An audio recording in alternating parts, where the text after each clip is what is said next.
Well, hello everyone. We got a 2012 Audi A4. It's a 2.0 turbo all-wheel drive S-Line, and we're gonna demonstrate to you on how to change the emergency brake switch, which is located down here. Now this is the emergency brake switch.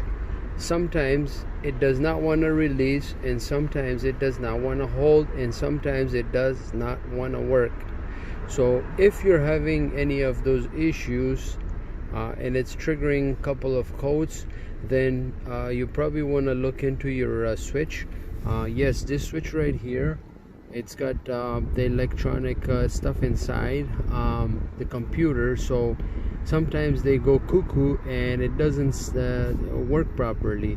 So before you do anything else, you might want to look into this switch. It doesn't cost a lot.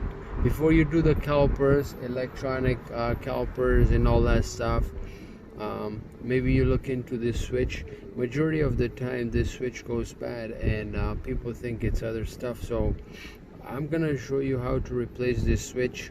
It won't take long, maybe 10 to 15 minutes. So let's get started. So the first thing we're gonna do is take the ignition switch out because it's making noise. We're gonna put it to the side. The tools that are required is a flathead screwdriver, a few torque bits, a nice light so you can see, and then I also brought this in case I need it to use for the torque heads. Okay, so those are all the tools you need. You also need a little rag to keep the car clean. The first thing we're gonna do is try to pop out the heat control knobs, and you just have to pry in any corner just like that, and it'll pop out for you. And also the same thing with this side. You just push it out and the whole thing will come out for you. So now that we have the heat control switch out, we're gonna go further and put this to the side, put the vehicle in drive so the shift knob comes down all the ways. It'll give you more room to work, and then we have to take out the other cover. So let's move the heat controller to one side. So that's how you have to position the heat control there. This is how it is. I just put a rag here so it doesn't scratch anything. Next thing we're gonna do is take this big cover out for the shift cover, and I'm gonna show you how to pull it off. You just have to pry on it from the corners and lift it up, and that should pop out. So we're gonna go like somewhere around here, okay, and I want to pry it out. So it started coming out, and we'll come to this corner here and we'll pop it out. So as you can see, got a little bit of a gap, and I'm gonna use my hands to pull it out. So as you can see, you got a little bit of an edge here, so it's popped out, and we'll pop out the rest just by pulling it like that. Once you pull it out, you have to put the vehicle, turn the switch on without pressing the brake pedal, leave the switch on, and you shift the vehicle all the way to neutral to drive. That'll give you more room to pull out this cover here. So now we're gonna pull this cover out, and we can also shift it a little bit to the side, just like that.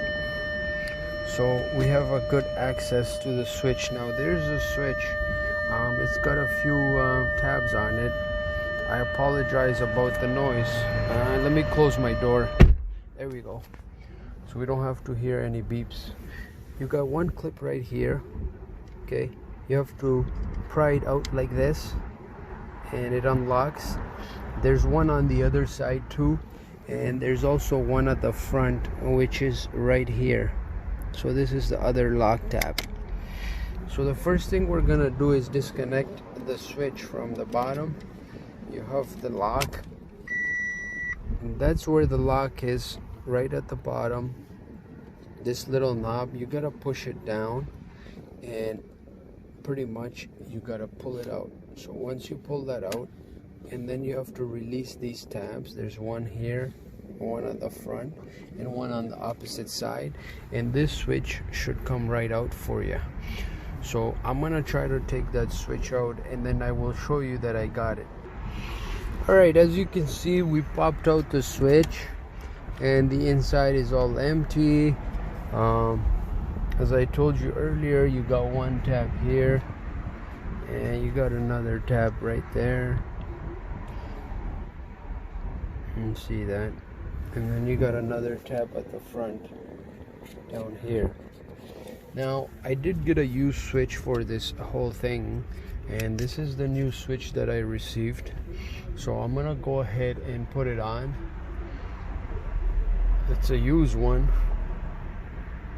Get it in there, and I'm gonna try it and see if it's good or not. Here we go. Okay, so I got the switch back in there. I got the panels back in there. It looks nice and clean, nothing got damaged. I got the heat control module in there too, so we're all good to go. And we're just gonna wipe it down a little bit in case we got any dirt or anything on it. So we're gonna go ahead and test out the switch now, and I'm gonna show you on the dash here. Well, we're looking at the dash. Let's see if it gets activated when you apply the emergency switch. Okay, so there you go. So now the emergency brake is activated, and to deactivate it, I'm gonna press the brake pedal and then switch the press the switch down, and there you go. The light is gone. Seems to be working. I'm gonna try it one more time to activate. There we go. It's activated. So emergency brakes are applied, and now we're gonna deactivate it. Hold the brake pedal. That's how you deactivate it. You gotta press on the brake pedal, and then after that you gotta press this switch downwards. And on the dash, the light is gone, so it looks like we fixed this problem very easily. So I highly recommend you looking into this switch before you do anything else, because I think 80% of the time these switches go bad, and they don't seem to work properly, and then people spend lots of money on the calipers and all that stuff. But truthfully, the problem is here. So I hope this video helps everybody that's having issues with their Volkswagen, Audi, BMW, different types of vehicles for the same symptom. If you like the video, please like, share, and subscribe. Thank you very much.